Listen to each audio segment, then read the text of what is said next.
On today's show, the DeAndre Hunter acquisition has, I think, raised the ceiling for the Cleveland Cavaliers. I've got Spencer German with me. We're going to talk about our initial impressions of Hunter after his first game. Plus, should he be in the starting lineup full time? We'll dive into that and so much more on today's edition of Locked On Cavs.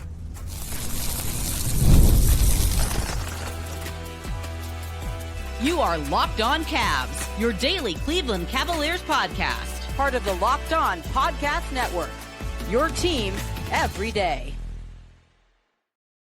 What's up, everybody? My name is Danny Cunningham. You might know me from my time covering the Cleveland Cavaliers, places like 92.3 The Fan, Cleveland Magazine, my Substack, The Inside Shot, and a number of other stops along the way. You might know today's guest, Spencer German, from a lot of those same places, 92.3 The Fan, Locked On Browns, too, and, of course, Cleveland Cavaliers on SI. But first, thank you for making Locked On Cavs your first listen today and every day. You can find the show anywhere you get your podcasts, Apple, Spotify, anywhere else. Drop us a 5-star rating. Leave us a nice review. Be a friend.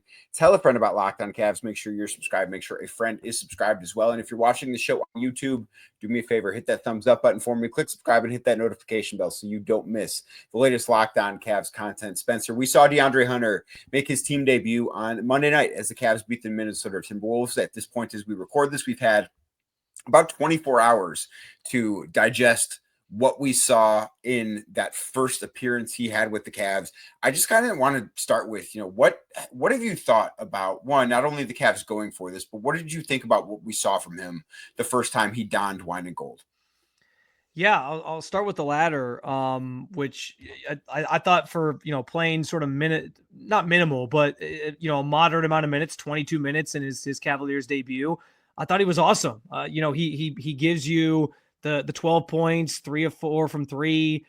It was the exact sort of thing you were looking for, right? Like getting a wing player that can knock down those shots for you. He finished an even 0 in the plus minus column. He grabbed a rebound. He had a steal. So he kind of contributed in a few different ways. I actually felt like, him getting a chance to start was not something I expected. Like I can understand where it was going to take some time for him to kind of get acclimated and sort of see where he fits into this thing. So I thought it was kind of a nice bonus that he got a chance to kind of be out there immediately with this team. But I think there's more to come. I think you're still hopeful for even better numbers than what he gave you, but you had to feel encouraged by the fact that even, just a couple of days removed from the trade, kind of getting his feet wet with the new team and all that, he was able to come in and make an immediate impact. As far as bigger picture, I have been as critical as anybody of Koby Altman at times throughout his tenure and his unwillingness, I think, to pull the trigger on things. But I have had to sort of walk back my stances on some of those things because, I think this was a deal, years in the making. And you kind of can see just like the slow progress of how you built to this trade. You trade for Donovan Mitchell. You give it a couple years to marinate. It only gets you so far. You change the coach. That unlocked a different level in this team. And now you put yourself in a position where it's like, okay, this is the moment where you pull the trigger on a deal like this to kind of put this team potentially over the top and really put yourself in the conversation for a championship. I know the last time we had a chance to talk about this on 92.3, I asked you, what do they need more, a backup center or a wing? And you said both. But the fact that they at least got the wing part figured out is massive because we know this league is so wing centric that position is so important. And as you think about the team that you're chasing in the Eastern Conference, the defending champs, the Celtics, they got such a plethora of those guys. For you to at least get one more to sort of level the playing field is huge. So I couldn't give enough adoration to Koby Altman for his ability to kind of build to this point and when things were finally in the right place, pull the trigger to put this team in a really, really advantageous position to potentially win a championship. I think the Koby Altman angle is a really interesting one. It's not one, Spencer, that I had thought of since this trade was made, because you go back the past 2 trade deadlines and he had stood pat. He really didn't do much of anything. I think the most prominent in-season acquisition they've made the last couple of years, really since trading for Karis LeVert a few years back from the Indiana Pacers, was signing Marcus Morris on the buyout market because everybody was hurt at the end of last season.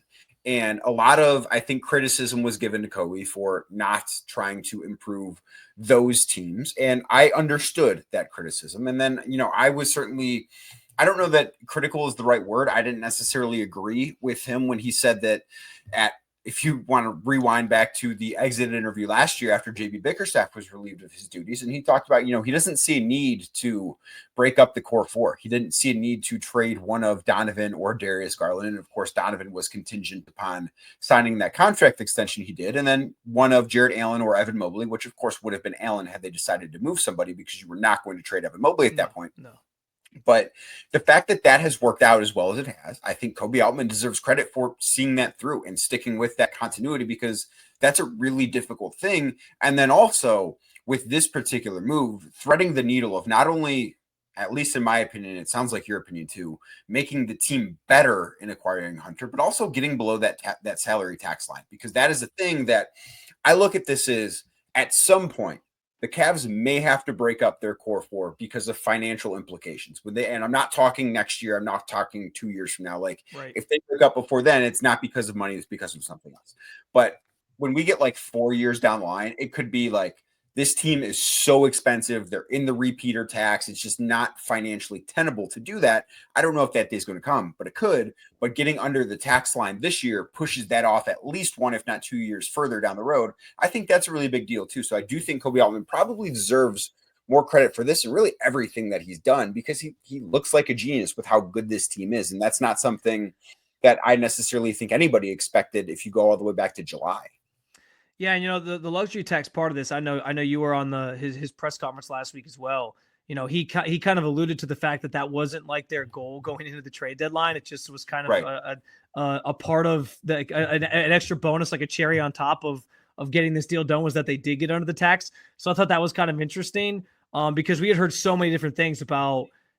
I think they aren't going to. There was people reporting that they thought they might actually make a move to just get under the tax, and it wouldn't necessarily be about like making the team better in any specific way. So I did think that was kind of interesting that they kind of got that bonus out of this. But yeah, like, you bring up as we kind of go through the history of what led to this deal, some of him not pulling the trigger the last couple of years, as we now can sort of see the forest of the trees on it, was that he didn't have the assets to do it, right? Like, they could have theoretically traded that 2031 pick this year, but that wasn't available to them last year. So like, there was only certain things that they were able to do and pull the trigger on. So I get that too, but yeah, like it's funny. You watched last year the Knicks go and invest so much in wing help, knowing and watching the Celtics go win a championship. What the Celtics were already established as. You see some of these other teams that are very wing heavy that have given the Cavs some trouble over the last couple of years, and Koby Altman sort of stuck to his guns while we sat there, some of us, and criticized him. I know I did, and said, like, you can't win in this league if you don't go build your team at least somewhat of that ilk. And I think it actually is harder in a league where things change so fast and so quickly. I mean, think about it. Like, a star goes to a team, and within like 2-3 years, if it's not working, it's like, all right, we got to pivot to the next idea. For him to actually stick to the core four and be like, I believe in this group. I think we're okay. I think they can play together, I think is massive. But yeah, like, getting Hunter now sets you up where, because of where you're at with the tax situation, this is going to be the team for a pretty, for the foreseeable future, unless they decide to break up the core four. That's the one thing that could change in future years if they come up short of a title. But other than that, like, I think they've now established, like, this is our roster moving forward into the future. Right. And I still think that there's probably one more move that they can make, because you mentioned the 2031 first round pick that they did not trade. Yeah. Maybe that is something that is available in trade talks this summer. I don't know and they might not need to change the roster before next season. Like, I don't know what this summer is going to bring. That's a long way away. There are a lot of really important basketball games that are going to be played by this team between now and then. So I have no idea if that's going to be in play, if it should be in play, whatever. But there is a world where, maybe they trade that 2031 first round pick, Jalen Tyson, Isaac Okoro. Like, that, I think, is the move that they still have left, that lever they could still pull. Those are the assets remaining. And the fact that he was able to acquire DeAndre Hunter while still retaining those things. And it's not even, it shouldn't be said that those things are for sure going to be traded. Like, I think Isaac Okoro is a very useful player for this team. I think Jalen Tyson is somebody with a bright future. I think whoever they draft in 2031 is going to be great, right? Because that person is probably in the 6th grade right now. And there's no way that player is not a star player down the line, because that's how these things work in the NBA. But getting back to it, I just think that this has been such a great job. And we didn't necessarily plan on talking about this, but I think he deserves a lot more credit than maybe I even realized. Yeah, no, I think we both kind of hit the nail on the head with that. Like I said, I've been as critical as anybody of some of the stuff he hasn't done in the past. But I think he deserves a lot of credit for kind of building to this moment. And then when he had a chance to swing big, he got it done. And I know we're going to get more into, what this kind of means for the Cavs ceiling and how much closer it actually does get them to a title. But I didn't see anybody, whether it was pundits around the NBA or whether it was Cavs fans, who did not think this was like a picture perfect move for this team. It was exactly what you needed. It was something that does theoretically get you closer to those wing heavy teams that you have to compete with. I saw a lot of people hand out grades, and a lot of them were like A+ for the Cavs. And it wasn't, it gets overshadowed by like the Luka deal. Obviously everything gets overshadowed by that, but this truly is like, if I think people were already talking about the Cavaliers as like a serious contender, but this was kind of like in some ways an under the radar move, because people just don't pay attention to Cleveland in general. That I think like needs to be talked about more, because if Hunter plays like he did the other night and only gets better, yeah, like the sky is the limit for this team. So let's do that next. Let's talk about not only the ceiling, but I think what the floor for this team has become. We'll do that straight ahead right here on Locked On Cavs. Today's show, of course, brought to you by Wayfair. After the holiday hustle, there's nothing quite like giving your home a little TLC. I think that decluttering and, refreshing this space. I have changed up my workspace a little bit after the holiday. It's a nice boost. It's a nice refresh. So whether you're tidying up, clearing out, or just want to give your space a new look to start the year, Wayfair has everything you need, and it's all within your budget. Some of the things that you might be looking for: furniture. They've got a huge selection, and it makes it's the easiest place to go to find the pieces that you are looking for to fit both your style and your budget. Two very important things. You shouldn't have to make compromises there. You should be able to find something that fits your style and fits your budget, because that's what you deserve. Plus, the free and hassle-free delivery, even for the larger items, is one of the best parts that Wayfair has going for it. Their site is so easy to navigate, and you can find everything you need in no time at all. So give your home the refresh it needs with Wayfair. Head to wayfair.com right now. That is WAYFAIR.com. Wayfair.com. Again, every style, every home, Wayfair.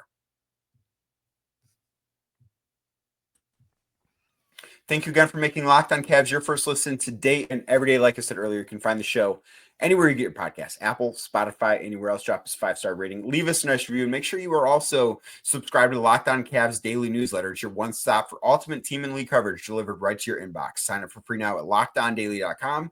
That is LockedOnDaily.com. So, Spencer, the one thing that I think we get caught up in is this team's ceiling. And my instant reaction, or my instant thought to this trade and really to seeing Hunter play for the first time on Monday night as a member of the Cavs, was I wanted to be like, well, this, like, their ceiling is higher now.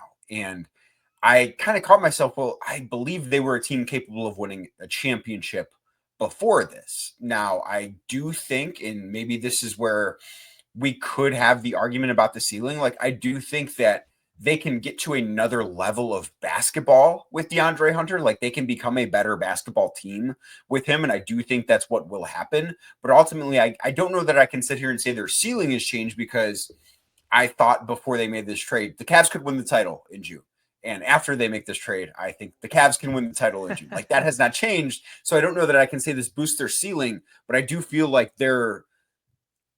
they can become a much better basketball team and still have a championship ceiling. Like, does that make sense? I actually think you described it really well, because I've had like similar thoughts as I was prepping for shows on 92.3 to talk about this exact topic. Like, I can't sit here and ask the question just blanketly, oh, has the ceiling changed? Because we've all been talking about this team already as a potential title contender. And yeah, like I sat there and I watched this team play up until the trade deadline. And I said, listen, if they play their best brand of basketball, I think they absolutely can win a championship and win a 7-game series. The problem is, in a 7-game series against a team like Boston, it takes you playing like that perfect best game every single night. And that's not easy to do in a 7-game series. So I think the way I look at it is, and I think this is kind of what you were alluding to, is like it raises their floor a little bit more. But I also think a good way to put it is like the margin of error isn't quite as high. It's higher now because like you now know you had some deficiencies in some areas where, yeah, you have 2 smaller guards and sometimes even a smaller wing trying to defend those great wings in this sport. Now you throw DeAndre Hunter into the mix. Okay, that closes that gap a little bit more and helps that especially on the defensive end, but also on the offensive end, like matching some of the shooting that you're trying to get from him. So it tightens that gap a little bit more. And so, yeah, like I'm not sitting here saying it's changed massively, but I guess the way I kind of look at it is going into a 7-game series against the Celtics, I probably still would have leaned like, okay, if this thing goes 7, I think the Celtics, just given their championship pedigree, I might take them in a 7-game series. Now I'm like, okay, this to me is like game on. Either team has a really good shot at winning this thing, and either a team that emerges from the Eastern Conference in that scenario has a really good shot at winning the title. So I don't know that my ceiling has changed massively when we're already talking about a team that could have gone to the Eastern Conference Finals anyway and the championship. But yeah, it definitely tightens that gap, raises the floor. And I like the way you put it, where it's like you can do different things from a basketball standpoint than you could before. Right. And I do think, this was a move, at least in my opinion, even through some of the reporting I've done, this was the move that with the Boston Celtics in mind. Like, you don't make this move without thinking of Jason Tatum. You don't make this move without thinking of Jaylen Brown. I think the Cavs were probably thinking about the New York Knicks too. And I think it's probably pretty unlikely that they see the Knicks in a postseason series, just because I think that New York is going to see Boston in the second round, and Boston's going to probably defeat New York in a series that I don't think is going to be all that close. And the Cavs are not going to drop out of that 1 seed. And I just don't think that a team like Indiana or Milwaukee is going to climb up to 3, and see Boston in the first round. But in that same breath, like, this is something where I thought, before this move, I thought the Cavs match up really, really well against the Milwaukee Bucks. Like, yeah, Milwaukee has the best player in that series in Giannis Antetokounmpo, but the Cavs have have 4 of the next 5 best players, because it's the core 4 for the Cavs and Damian Lillard in whatever order you want to pick them in. Like, that is the next grouping. And when it's that lopsided, like, that's just a really good matchup for you. But now he's somebody that, okay, you can put him on Giannis for a little bit. You can put Evan on Giannis too. Or if it's Indiana, which we saw the Cavs struggle with them in a game at home, this changes the way they can defend them. This changes a little bit of what they can do offensively too. And I think that's part of the thing. We look at this move as something that can and should improve what they do defensively. And we look at how good they are offensively as saying, well, they don't need to get better, and they don't. But I do think that he can start to do some different things as a guy his size that Dean Wade doesn't do. And I think that's an important part of this too. And that is why, Spencer, I think he should be somebody that is in the starting lineup. Like, I think that he should be starting alongside the core 4 on a full-time basis once he's up to speed. Like, if he doesn't start tonight, say Max Strus plays as he's dealing with that ankle injury tonight against Toronto, say Max plays and starts, no issue with that. But once DeAndre is up to speed, I think that's when he should be put in the starting lineup. Yeah, I think he has to be a starter. I think you make this move with the idea that he's going to be starting in that lineup for you. And yeah, it might take some time to get there. He's going to need to kind of get acclimated, get a feel for things. And that's totally understandable. Depending on what happens with the Max Strus ankle injury, I'm sure like he'll have the All-Star break to kind of recover here. So I'm sure he'll be back, at some point after that. But yeah, I don't have any qualms about that. And I think that is where he kind of fits into the big picture here.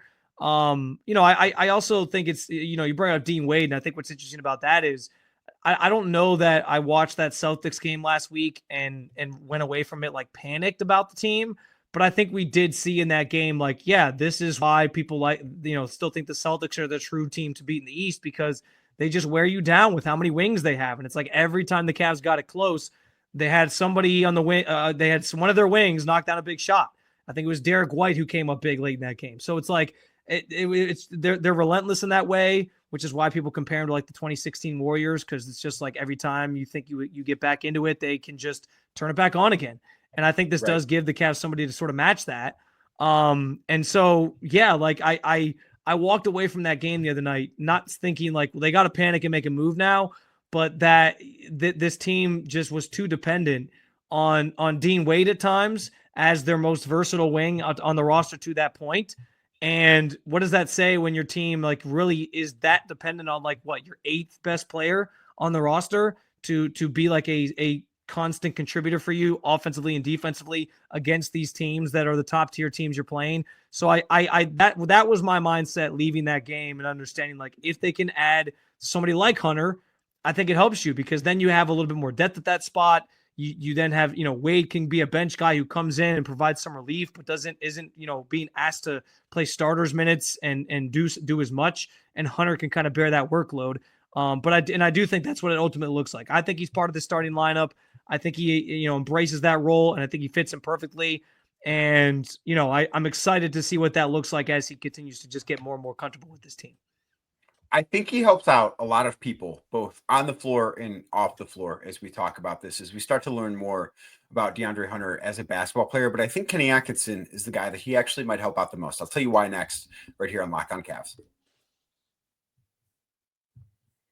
Today's show brought to you by Open Phone. Running a small business means that you're wearing a lot of hats. Your personal phone becomes your business phone. And before you know it, you're juggling customer calls all day and night.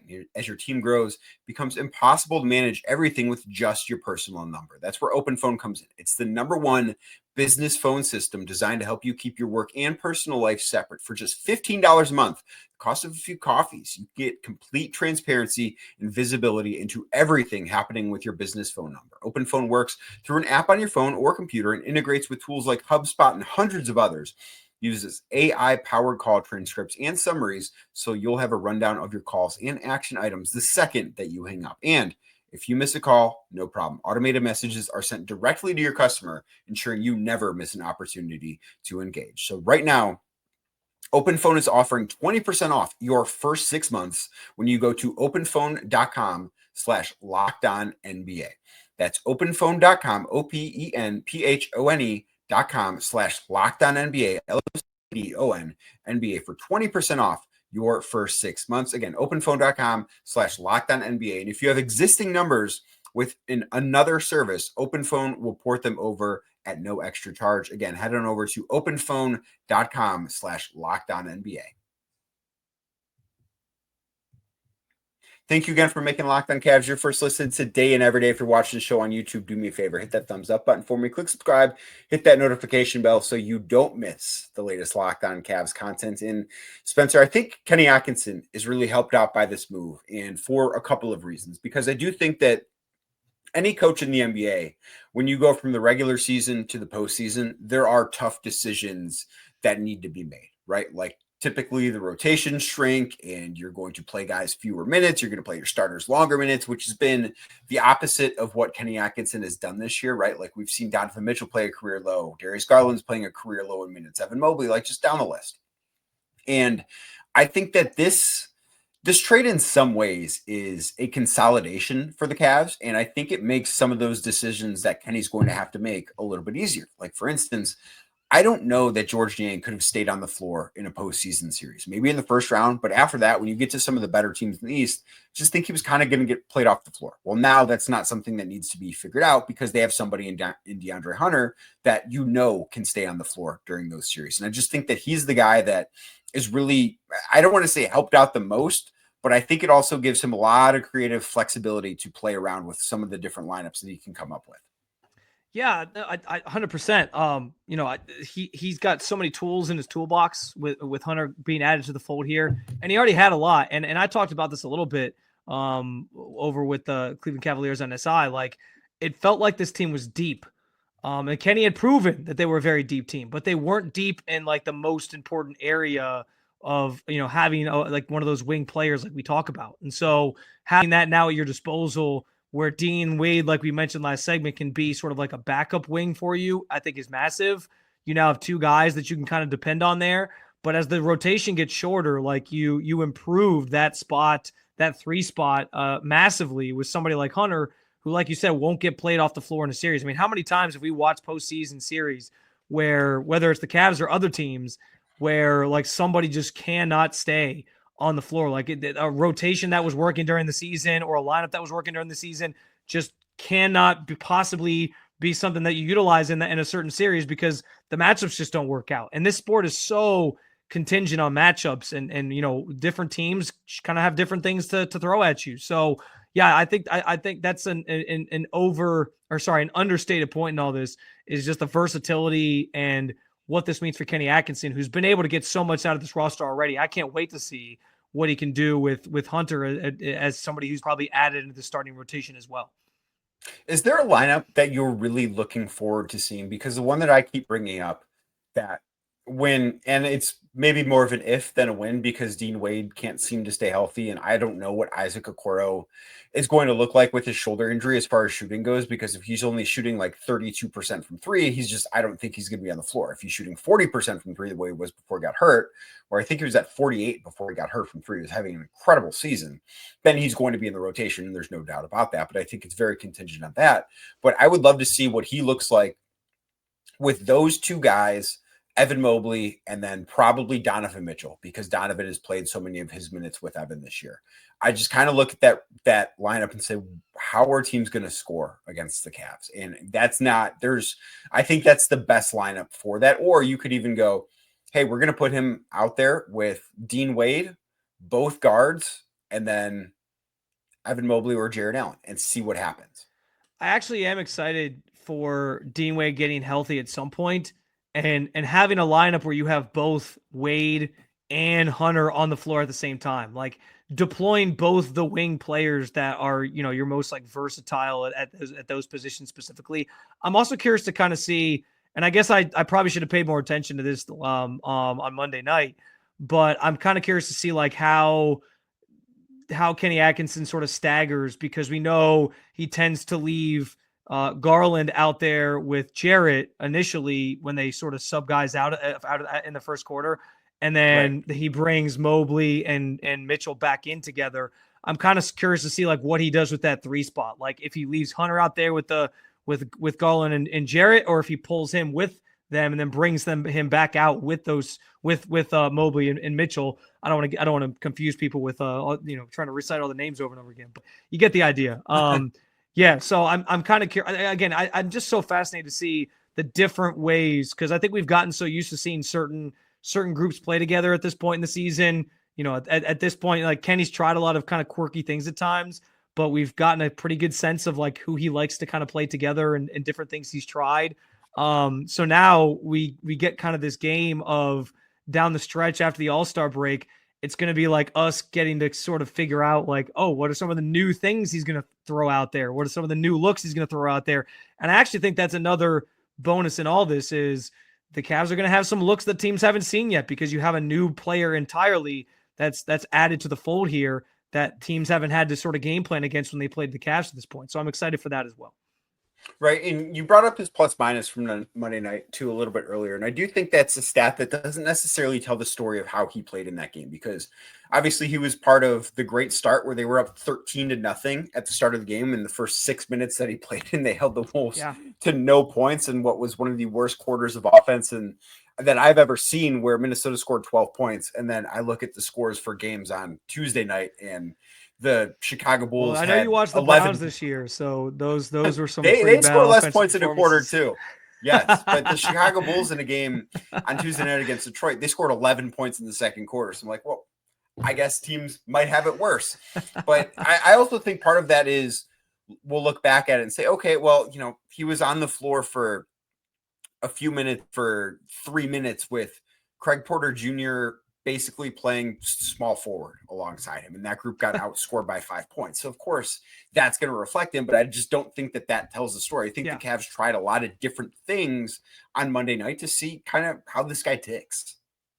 Yeah, no, I agree with that. And, another thing I want to get into, because I know there was so much said. And at one point, I think I was even in this camp, like I was a little bit nervous about like disrupting the vibes of the trade deadline, like who you're going to bring in. And not that like we can tell that from just one game together where he started and played 22 minutes. But I as we got closer and closer to the deadline, I don't know, man. Like you're in that locker room even more than I am at times. Like you're around this team so much, you see it. You see how these guys interact with each other, and I get it. Like somebody like George Niang is super close to Donovan Mitchell. They're really good friends. Karis LeVert had become like such a great teammate on this roster. But I kind of got to a point where I was like, I just think I don't want to use the word immune because there's always, you could have traded for Jimmy Butler, I guess, and maybe that would have been a good fit, right? Like, Yeah, I wouldn't have done that. There's always somebody who's not a good fit. But this group is so tight knit, and it's all sort of orchestrated by starting with Donovan, but also the core four guys. Like they sort of set the tone on this stuff. That I'm not worried about how he's going to fit with the team, and obviously that translates to out on the floor, like how they're going to play together. We know he's got the built-in relationship with Ty Jerome. We know he's got a built-in relationship with Evan Mobley to an extent because they have the same agency that represents them. So I don't know. Like it felt like that was something positive that came away from Monday night as well. Was just like for him to come out there and get comfortable early and knock down 3 threes and score 12 points and contribute in different ways in 22 minutes. It felt like he was already starting to sort of get into this and feel pretty comfortable. And I think like that's just going to keep on sort of soaring from here because this group, they're so easy to get along with and connect that like I don't think again, unless you brought in the completely wrong person, I don't think that's going to be an issue. So yeah, how that all kind of formulates and comes together too will translate to the floor. But I'm fascinated to see what happens with that as well. It'll be very fascinating to see. I do think that locker room is still going to be in a really good place. I think the relationship you mentioned with Ty Jerome is going to be a thing that's a really big boost to this relationship and kind of integrating DeAndre Hunter into the Cavs locker room and into, actual basketball stuff on the floor. But Spencer, thanks so much for doing this. Very much appreciate you. Again, Cleveland Cavaliers on SI for Spencer. And for your second listen of the day, if you want to maybe hear Spencer in a different mood than what he's in now, if you want to go hear him talk about maybe a different potential trade that could happen in Cleveland, go check out Locked On Browns because, hey, did you hear? I heard Myles Garrett requested a trade. What's going on there? Wait, really? Yeah. I don't know if I talked about that enough last week. You might have to go over to Locked On Browns and find out. I don't know. Well, go check it out there. Anywhere you get your podcast, the same place that you're listening to this, you can go check out Locked On Browns. But thank you for making this your first listen today and every day. You can find the show anywhere you get your podcast, Apple, Spotify, anywhere else. Drop us a 5-star rating. Leave us a nice review. Be a friend. Tell a friend about Locked On Cavs. If you're watching the show on YouTube, do me a favor. Hit that thumbs up button for me. Click subscribe and hit that notification bell so you don't miss the latest Locked On Cavs. Cavs wrap up their pre-All-Star break games tonight against Toronto. I'll be back tomorrow talking all about it right here on Locked On Cavs.